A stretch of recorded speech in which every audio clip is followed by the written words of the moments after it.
Mambo vipi? Karibu kwenye episode ya kwanza kabisa ya podcast ya True Stories of International Students. Kimombo hicho, lakini Kiswahili inamaanisha kwamba hadithi za kweli za wanafunzi wa kimataifa. Mimi ni host wako Imani Henry Luvanga, na hapa utasikia hadithi za kweli za wanafunzi mbalimbali ambao wamekwenda kusoma nje ya Tanzania kwa maana ya vyuo vya kimataifa. Stories zao, uzoefu wao, marafiki wapya waliokutana nao, tamaduni mpya ambazo ziliwashangaza, lakini kubwa zaidi walipata vipi nafasi hizo ambazo vijana wengi sana wanazitamani na ni ndoto yao. Na mgeni wetu wa kwanza leo si mwingine ni Lameck Kifera. Mambo vipi? Safi. Karibu sana. Asante sana. Mimi pia nilitamani kusoma chuo ulichokisoma, na Imani hata ukikisema hapa na kozi ambayo utasema kila mtu atasema jamani, why not me? Hongera sana na karibu kwenye True Stories of International Students. Asante sana, nashukuru.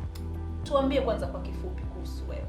Okay, so my name is Lameck Kifera. Mimi ni cyber security expert or cyber security analyst, and also I'm a tech guy. I love technology. I'm enthusiastic about technology. Yeah, so anything about tech trends, how technology advances, how abruptly technology grows, I'm onto that thing. Yes. Kwa nini mara nyingi tech guys are so cool? Is it a culture? Ama kitu gani? Okay, I think it's because of the nature of tech itself. There is a story which says tech guys are creators. So you cannot create something unless you're in a cool mode of yourself. Wow. So I think that's what drives us, these cool listeners. Mimi kwenye uandishi wangu wa habari nafanya mambo ya tech, lakini nimechangamka tofauti na nyie. Am I in the wrong way, ama nimepata hiyo culture opposite, ama ni kwa sababu nafanya tech kwenye mambo ya makelele? Oh yeah, actually nadhani pia nature inakuwa inachangia. There are also tech guys ambao wako hype na wamechangamka. But most of them, they are cool guys, as you can see, nerds, glasses, those kind of vibes and everything. Na nitaka kukuuliza, mbona una miwani bwana, ama umeacha ofisi? I think I forgot it. Umesoma India. Yes. Chuo gani umesoma? Nimesoma City University, kiko Ludhiana, Punjab, north part of India. Ulipataje hiyo opportunity? Watu wengi tunatamani. Yes. It's a long story, but making it short, I got it through an agency ambaye my friend alinirefaa kwao. So aliponirefaa, I went to the agent, I applied. After I applied, there were some process which tulipitia. At the end, I was able to secure the deal. Ilikuwa ni ndoto yako kusoma nje ama ilikuja tu? It has always been my dream. Why? To study abroad. Okay. Sio mzalendo wewe. Not in that way. Not in that way. Unajua ile kitu mtu unakuwa unatamani kwamba okay, nimekaa Tanzania, I've been raised in Tanzania, lakini kuna kitu gani huko kinaendelea? Unaangalia movies, unaangalia different shows, unaona watu wanafanya vitu kwa namna tofauti. You have been to some universities here Tanzania, umeona tayari vitu vinavyoenda. Kwa nadhani ni shauku ambayo nilikuwa nayo kwamba natamani one day nipate hiyo nafasi. Kuna nchi nyingi duniani, wewe kwa nini ulichagua India? Wow, that's a nice question. Yeah, kuna nchi nyingi duniani, and namshukuru Mungu nimepata na neema ya kutembelea nchi mbalimbali hapa duniani as well, different continents. Okay. But why India specifically? The time nilikuwa nafanya application, according to the reference of my friend, I recommend India. Main factor was the culture there, lakini chingine cost. So tulivyoweka the risk benefit ratio, you know, the parents are parenting and know everything, tukagundua kwamba that was the best choice at that particular time. Okay. Yes. Unajua tunapokwenda kwenye nchi za wenzetu, unakuwa tayari una picha yako kichwani. Yaani nikifika hapa kuna 1, 2, 3. Alafu ukifika pale unaweza kukuta kati ya zile assumptions zako 10 ni moja tu ndio ya kweli. Kitu gani ulikuwa unakiimagine kuhusu India ama vitu gani, na ulipofika pale ukakuta mambo ni tofauti kabisa? Wow. Hiyo part muhimu sana. Okay, unajua tumekuwa tunaona Bollywood movies Kwa kuna ile picha ya India nilikuwa na kichwani kwamba nikifika India kutakuwa hivi, labda mazingira yako hivi. Lakini kitu ambacho nilishindwa kutambua, kila nchi ina sehemu zenye mandhari tofauti. Huwezi kutegemea kama hapa Tanzania, Dar es Salaam haiwezi kufanana na Arusha, haiwezi kufanana na Kigoma. Kwa hiyo nimefika India na ile notion ya mambo mazuri sana navyoona kwenye movies wale wa Hindi naona vile lifestyle yao. Lakini nafika kule, I went to the northern part of India na sehemu ambayo nienda Punjab inasifika sana kwa ajili ya cultivation. Kwa hiyo iko very advanced, lakini those vibes nilizokuwa nazitegemea mimi sizo nilizozikuta. Kwa hiyo in the beginning kwangu ilikuwa very hard. Lakini ilikuwa that much hard because I'm this kind of a flexible person. Niliweza kucope. But now on the same question, I met people ambao walitegemea vitu vingi sana from India kwa sababu it's abroad lakini wakakuta vingine. Wengine wali mind, wengine walisusa, wengine it was hectic. But all we adapted and we moved on. Muda gani kuko? For me actually the first 3 months. The first 3 months. Tayari umeshakuwa kama muhindi. Kinda, yeah. Kweli pilipili ni nyingi kwenye chakula kama ambavyo tunaona huko kwingine? Nothing can separate Indians with spices. Nothing at all. Yes, na usipokuwa makini utakuta maji yana spices. They put some masala in water. Kwa unaweza kwenda dukani ukataka maji, if you don't specify you want pure water, ukapata maji yenye spices. Lakini chakula chao ni kama chetu wa Swahili, sio? Yeah, most of the foods. Kuna rafiki yangu mmoja aliwahi kuniambia sisi tunaoenda nje, akasema unajua hapa mimi point yangu ni ukienda ukitaka upate chakula ambacho cha Kiswahili ama kinaendana na sisi Waswahili, sema Indian dishes, utakutana hapo na wali kidogo, walau angalau unaweza ukafeel kama uko nyumbani. Lakini kama unavyosema pilipili, what was your cultural shock ulipofika India? Okay, actually my biggest shock was the way wale watu wanachangamana. Okay, kwamba somehow kuna gap between watu basing on unatokea sehemu gani, familia gani, those kind of things. Lakini it wasn't a big issue kwetu sisi as international students kwa sababu wao walikuwa wanatamani muda wote kuarticulate na sisi. Kwa sisi tumefika kwao wakawa we were like something kama hot cake hivi. Kwamba these guys are international, wamekuja huku, they are coming from the world there, so walikuwa na shauku ya kufahamu. Kwa hiyo ilikuwa rahisi kwetu sisi kuingia kwenye culture yao. Lakini in the beginning it was very hard. Like unajua mtu anakushangaa, sometimes anatamani kuongea na wewe lakini hajui anaongea kitu gani. Ama anaweza akaja na stories ambazo are not your stories. So you just trying to adapt taratibu. Maisha ya chuo lifestyle yenyewe ikoje ukilinganisha na hapa nyumbani, maisha ya mashuleni yale? Okay, I can say maisha ya chuo India yako way better. Why do I mean way better? Unajua Wahindi wengi wanaingia chuo wakiwa wadogo. So kwa sababu wanaingia chuo wakiwa wadogo, kuna ile maisha ya ufuatiliaji ambayo yanafanyika. Ingawa mtu yuko katika degree level, kuna ile ufuatiliaji anafuatiliwa. Kwa hiyo that makes somebody ambaye is ready to be responsible aweze kufanikisha vitu vyake kwa urahisi sana. In comparison to hapo, unakuta vyuo vingi mtu akifika chuo he or she is on her own, anafanya vitu vyake mwenyewe, ule uhuru, those kind of things. Lakini India kwa level degree, utafuatiliwa mpaka mwisho. Kama uko sekondari ama they will make follow up on you. So hivyo kuona kwamba unajua nyumbani nimemaliza sekondari, nimeondokana na ule utumwa au kuambiwa hapa na pale, alafu unakuta muendelezo. Okay, ilikuwa shida sana. Now why? For me ilikuwa experience ya kipekee kwa sababu the whole my school life nimefanya day school. Like from nursery mpaka form 6. So it was like my first time mbali na nyumbani. Like far from home, afu nasoma. Kwa hiyo ilikuwa this kind of an experience. So haikuwa kitu ambacho kinipa shida sana. Lakini na ule ufuatiliaji pia kwa international students hakuwa ule sana kama Wahindi kwa sababu wanajaribu kufanya vitu ambavyo wanahakikisha hawaingiliani na culture yetu sisi. Yeah, kwa sababu those guys they try to see like unapotoka what's the lifestyle. Alafu then wanajaribu kukuprune ama kwenda na wewe kulingana na maisha unapotoka. Yes. Let's get back kwenye shule. Watu wengi wanaamini kwamba masomo ya haya sayansi, technology, cyber security kama kozi uliosoma wewe ni ghali sana. Kwako wewe gharama ilikuwa kiasi gani na hata umeweza? Maana watu wengi wanasubiri mpaka nipate scholarship ama nini, nawaza kwamba gharama ni kubwa sana. Okay, kwa upande wangu I'm grateful I secured a good opportunity kwenye upande wa gharama. Katika mantiki gani? Mimi niliweza kusoma for almost around $2,300. So kwa that amount niliweza kupata my fees hapo plus accommodation plus food. Lakini pia nilikutana na watu ambao kwa different fee ambao wakupata the same deal as I got. So I can put somewhere from $2,000 mpaka $3,000. Mtu anaweza kasoma India. Yes. 2,000 mpaka 3,000. Tuzungumzie kidogo kuhusu dini. Kwa India uzoefu ukoje, na wewe uliweza dini yako uliotoka nayo huko uliweza kusali vile vile ukiwa kule? Wow. India kuna dini nyingi. Zinajulikana kuna dini nyingi sana. So I'm a Christian. So kuna sehemu ambapo kuna makanisa and people normally go. For example, ukiwa Delhi, ukiwa Chandigarh, Mumbai, those bigger places kuna makanisa. So people mostly go there. Sometimes during festival wanaenda kule. Lakini what was easy for us, sisi mji tuliokuwa makanisa hayakuwepo.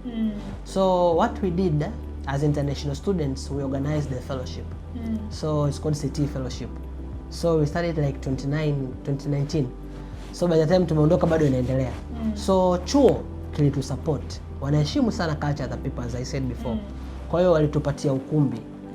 So they gave us an auditorium, big auditorium, walitupa infrastructures, microphones, speakers. So tuliunganika, all Christians, we had a fellowship, tulikuwa tunaabudu pamoja. Huru kabisa, kulikuwa na shida yoyote. During Christmas, during Easter, tukitaka kufanya conferences, chuo kiko kinatuwezesha usafiri, and the more infrastructures to do so, chakula, those kind of things. Kuna watu wakitoka nchini kwao wakifika kule wanabadili dini zao kwenda kwenye dini walizozikuta? Not really, sijaona. Lakini pia kwa case pia museums walipewa sehemu ya kuabudia. Exactly. Na pia during Ramadan walikuwa wanapewa special treatment. Walikuwa wanapewa iftar kabisa. They sit, they eat. Moja ya kigezo cha kwanza hapa Tanzania, watu wengi akipata mpenzi anaanza kuuliza dini gani. Mkifika kule vipi, inakuaje ukipata mpenzi? Mnaulizana dini inakuaje ama tutajua mbele ya safari? Actually lazima uulize dini gani. Unaweza kukutana na mabudha huko kabaki umeshangaa. Yes. Wewe ulipata mchumba wa kule India? That is for the next time. Na maisha ya pale sasa, manake kweli unapakulala, lakini kuna zile day to day vimahitaji vyako mwenyewe, kuonga kidogo ushafika chuo. Lifestyle is not that much expensive in comparison to different places in the world. Lakini also India penyewe kwa sehemu tofauti maisha yanatofautiana. For example, north part of India maisha sio gharama, kwa sababu ni sehemu ambayo chakula kinatengenezwa kule. Kwa hiyo maisha yanakuwa that much expensive. Kwa kama eneo labda huko Njombe ili some sort of Mbeya, lakini advanced Mbeya. Unajua wenzetu wameendelea sana. Nakuelewa. You can say Mbeya, mtu akasema kwani nimeenda kijijini? No. Imagine like Mbeya with KFCs more than 20. Mbeya with malls zaidi ya 10, bigger malls. So they advanced, lakini nasema tu kwa ile nature ya sehemu husika. Yes, so north part maisha yanakuwa gharama. Ukija kwenye miji mikuu kama Delhi, Mumbai, life was a little bit expensive in comparison to the northern part, but not in comparison to nchini mwetu. Kwa experience yako wewe, matumizi gani yalikuwa yanakumalizia pesa zaidi? For me, nadhani chakula. I love food. Kwa sababu I love food nilikuta, lakini secondly, electronic gadgets. As we know, tech guys, we love doing new stuff, touch here, push this button. So tukajikuta natumia muda mwingi kununua vitu, na the good part, deliveries. You just on your phone, Amazon, you get your Flipkart, those kind of things. Kwanza nilikuta umeagiza mizigo inakuja, ukipiga hesabu unafumba macho. Kwa mwezi uko unatumia kama kiasi? Kupata common like I can put roughly like somewhere between 10,000 rupees. Ambayo ni kama kiasi gani kwa pesa? 300,000. Kama 300,000. Ni pesa ya kizalendo kabisa. Kabisa. Lakini hapo mshahara wa mtu. Kitu gani ambacho ulitarajia kitakuwa hivi na kule ukakuta mambo tofauti kabisa, ukiachana mandhari kama ulivyosema shuleni wise? Shuleni wise, in the beginning nilitegemea kwamba naenda sehemu ambayo iko technological advanced. Kwa kuna namna nilitegemea mtaala labda ungekuwa. So nilipofika mwanzoni nilipata shida kwamba okay, yaani tegemea ningepata kila kitu. Sasa najua ni sehemu imeendelea sana. Lakini kumbe nilikuja kujifunza this thing mapema kwamba even though it's that much tech advanced, lakini kuna some effort I have to put as a student ili niweze kujua vitu. Wahindi, not necessarily Wahindi, most places duniani nilikuja kugundua hiyo culture. Usipotaka kujifunza utajifunza. Hata kama mtu anajua kitu kwa kiasi gani. Kwa hiyo anaweza kana kifahamu kitu, anajua what to do, the easiest way, lakini mpaka uoneshe nia ya kujifunza. Lakini before nilijua tu I'm a student, nitapewa materials, nitapewa everything like that. So that was what I found different. Wow. Yeah. Na mfumo wa kufundishwa ukoje? Unajua hapa nyumbani moja ya kitu ambacho wanachuo wengi sana wanalalamika, tunachofundishwa shuleni ni tofauti na experience ambayo tunakutana nayo makazini. Mfumo wao wa kufundisha. Okay, actually nilijaribu kufanya comparison. Their curriculums are quite advanced. Kwa sababu nilikuwa na marafiki huku, wanaweza kukuta kitu ambacho huku wananiambia wanasoma labda semester ya 5 ya 6, mimi nilifanya semester ya 2 ya 3. Kwa hiyo wana ile mtaala ambao important stuffs zinakuwa covered mapema ili mwanafunzi aweze kufanyaje kujua what is out there mapema. Alafu then vitu vingine vinakuja baadaye. Kwa curriculum zao ziko advanced. They are mapping real world scenarios. For example, I was doing cyber security. Nimeanza kujifunza about ethical hacking kuanzia semester ya 2. The moment tumefanya ile first semester ya general engineering, tukaanza kuingia kwenye separate streams. Kwa hiyo tulikuwa tuna class ya artificial intelligence peke yao, class ya watu wa basic CSC peke yao, tulikuwa tuna class ya watu wa cyber security peke yetu. So tulianza kujifunza zile vitu mapema mno. Yes. Watu wengi wanaamini kwamba ukitaka kusoma IT nenda India. Unakubaliana na hilo kwamba licha ya kwamba kuna vyuo nyingine lakini ile the best? Yeah, absolutely I agree. Yani I agree na your statement. Why? Wameandaa mazingira. Yani wamepuna. Kuanzia kwenye wamefanya kitu kimoja kinaitwa, unajua there is this thing serikali ina subsidize vitu. Wanasema if you want to get good learning content, basi weka VPN ya India. You know why? Kwa sababu all good learning contents ziko pale, ziko subsidized. Kuna course leo ukitaka kusoma online, ukilipia from any other part in the world inakuwa expensive. Lakini ukilipia while you are in India, it's going to be very cheap. Wow. Yeah. Umesema kwamba they are mapping real life realities ambazo zinakuwa zinatokea na kutengeneza mitaala yao kwa India.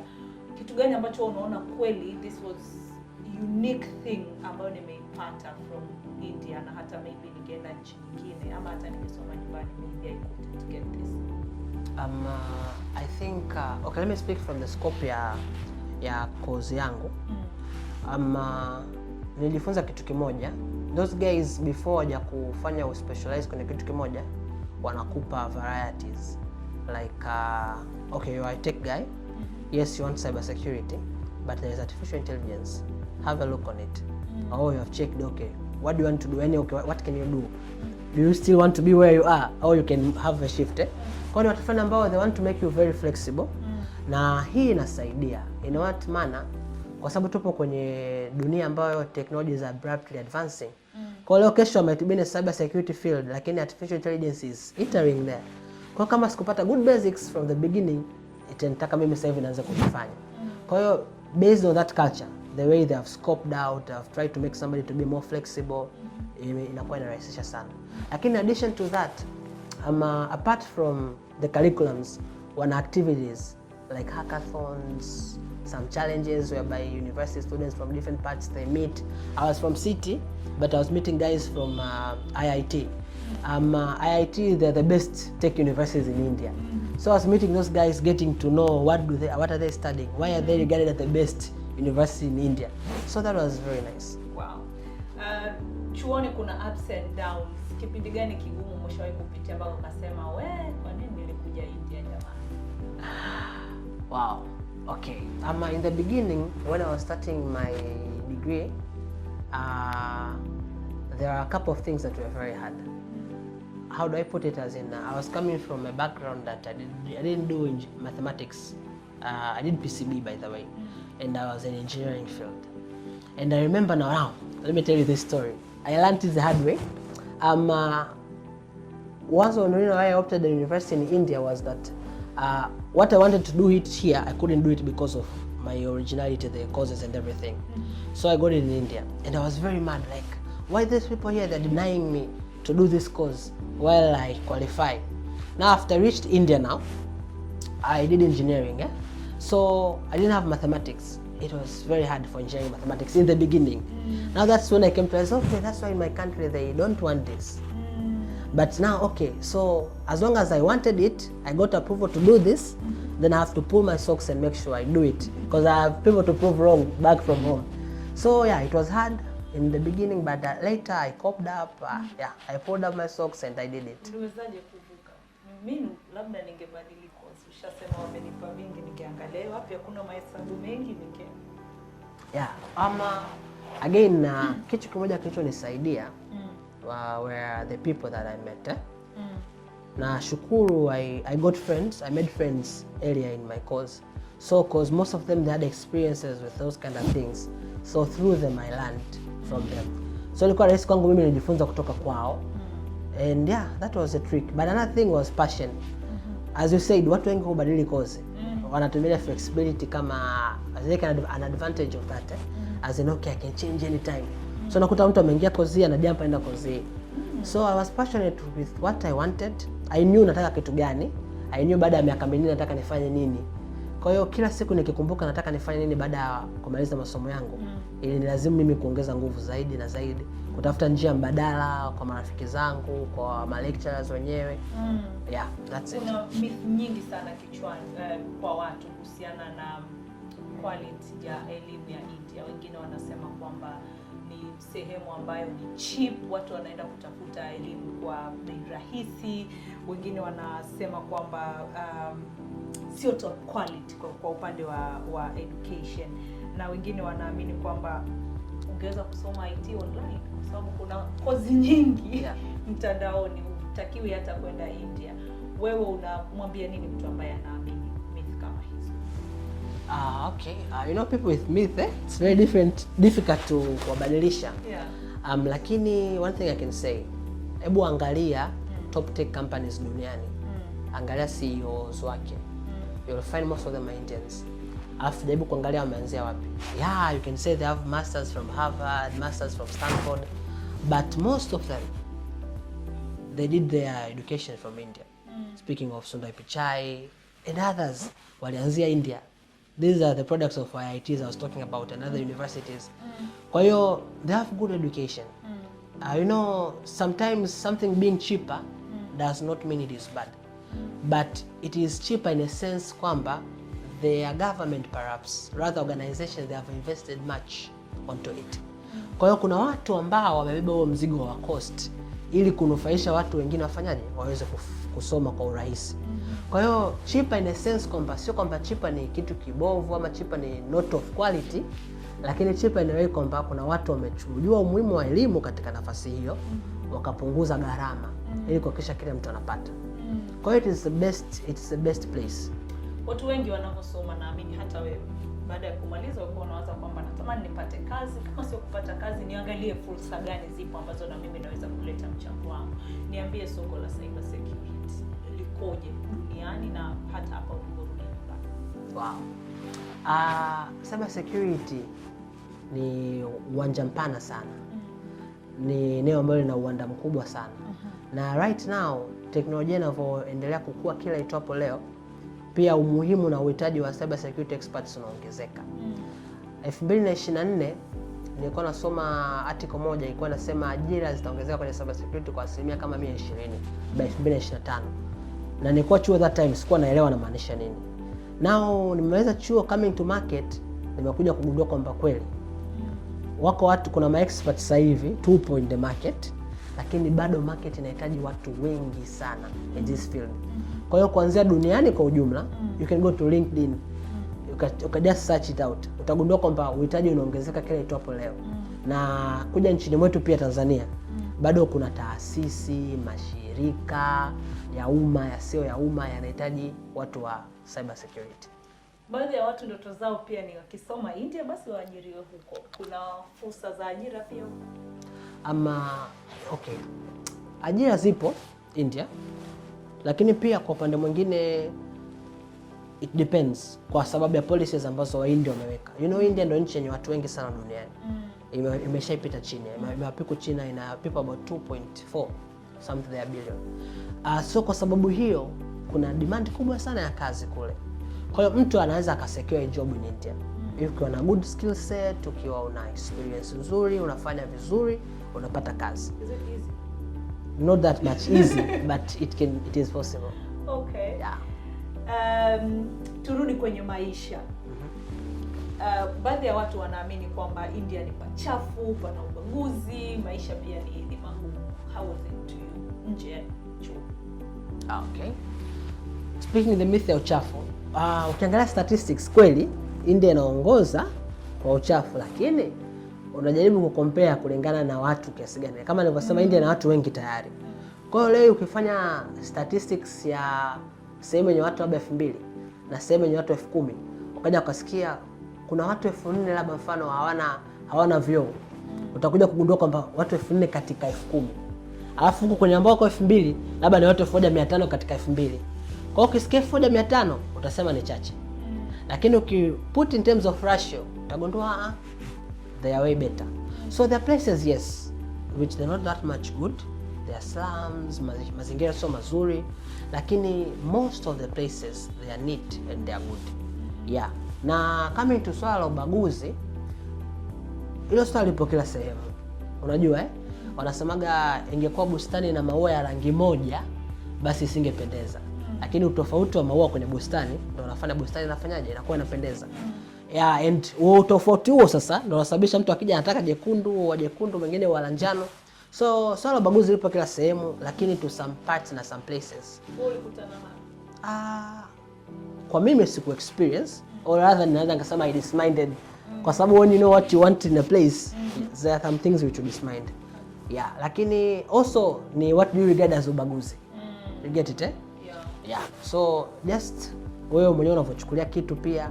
Kwa nini nikasema kuna kitu labda kilitokea nikasema ni ubaguzi, lakini kumbe akikuwa sio cha kitu cha kibaguzi. Yeah. Ulikuwa una balance vipi maisha yako ya shule na taa? That was the hard part.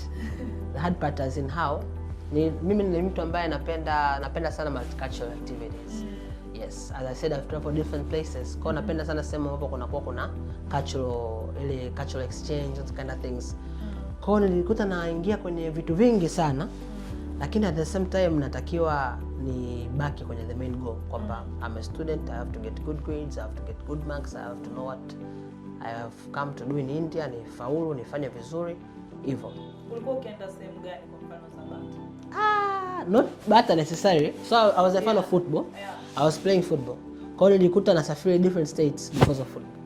So tulikuwa tunapanga trips. Unakuta unatoka Punjab, you go to Delhi, you go to Mumbai, you go to Gujarat, just because of football. Nice. Yeah. Tukiwa tunaelekea mwishoni, mwanafunzi ambaye anakusikia hivi sasa na angetamani sana ama ana ndoto ya kusoma kozi kama uliosoma wewe, cyber security, aanzie wapi? Wow. That's very nice. Mimi ningetamani ningeambiwa hichi kitu before. So yeah. So kama mtu ambaye anatamani kusoma cyber security, nadhani the best way to start sasa hivi ni kufahamu, kwa sababu unajua matumizi ya teknolojia yamekuwa. Kwa kila mtu afahamu kwamba anamiliki data kiasi gani kwanza. Alafu then ana control vipi data zake. Akishajenga hiyo curiosity around anamiliki data kiasi gani na ana control vipi data zake, itamsaidia kwanza kujua mechanisms kwamba okay, nifanye nini ili protect my data, to protect my privacy. Akiweza kufanya katika individual level, atakuja sasa katika level nyingine kwamba okay, now I'm at home, we have a wifi here, what shall I do to protect our data here at home. Akiweza that level, atakuja katika more advanced level. Let's say I'm in an organization now. In an organization there are more data. How can I protect? So yeah, those are the 3 steps I think one anaweza akafanya from the lower one to the upper one. Na ni kosa gani unadhani wanafanya wanafunzi ambao wanaanza cyber security? Kosa kubwa wanalofanya nililolifanya na wengine watafanya perhaps wasiposikia hichi kitu, kutaka kufanya kila kitu mwanzoni. You know, cyber it's a vast field, as I said earlier. Ina vitu vingi sana, penetration testing, I don't know, monitoring, yani vitu vingi sana. You see, data privacy, data protection, those kind of things, information management, I mean business continuity things. Lakini you don't have to literally do everything mwanzoni. Pick one thing, anza kukifanya. Unachokifanya hicho kitu kimoja kina sehemu kita interact na kingine, hapo utajifunza kile kitu. Kita interact na kingine, utajifunza hicho kitu. Lakini trying to do everything in the beginning, at the end you will mess up everything. Wow. So tell me, mtu ambaye anataka pia kuanza, umeshamwambia nini azingatie, wapi wanakosea, anataka kupata chuo kabisa, anaanzia wapi? Maana watu wanadhani kama ni dude kubwa. Okay, that's very nice. Actually, kuna a lot of agents, as I said, I went through an agent, a lot of agents are even here right now. For example, kuna Akili Education. Lakini importantly, sasa hivi dunia imekuwa kijiji. So mtu kupitia simu yako unaweza ukakutana na vyuo unavyotaka ukavipata. So there's an application called Saka. So you can just go to Play Store or App Store, download that application. Then there utakutana na vyuo vingi duniani. Utakutana na courses nyingi duniani. Utakutana na recommendations concerning the courses na vyuo. Kwamba you want this course, this country is best for it, then chuo hiki ni best for it. You see, you want this course, this country is best for it, like that. Kwa hiyo kupitia simu bure, mtu una download application, unaingia, unaweza ukapata chuo unataka kupata, na mwisho wa siku ukifanya application, zamani unaweza kufanya application unakaa wiki nzima unasubiri offer letter. Lakini now surprisingly technological advancement, unafanya application within 24 hours unapata your offer letter and you're sorted. Saka hiyo. Yes, hiyo ni Saka. Kumbe masaa 24 nimepata barua yangu. Kabisa. Sasa hivi tukifanya sasa hivi, kesho muda kama huu. Kesho nimemaliza kila kitu. Niambie Lamek, wewe ulipata scholarship ama ni wazazi walikulipia? Nadhani hilo litakuwa swali ambalo watu wengi wangependa sana kusikia. Definitely. Yeah. So nilipata partial scholarship. But the remaining amount yote wazazi walikuwa wananilipia. Kwa sababu nilisema kuna watu walikuwa wanalipa $3,000 chuo, lakini mimi niliweza kulipa $2,300. Kwa kuna some amount nilipata because of the agent I picked. Lakini the remaining amount wazazi wangu walinilipia.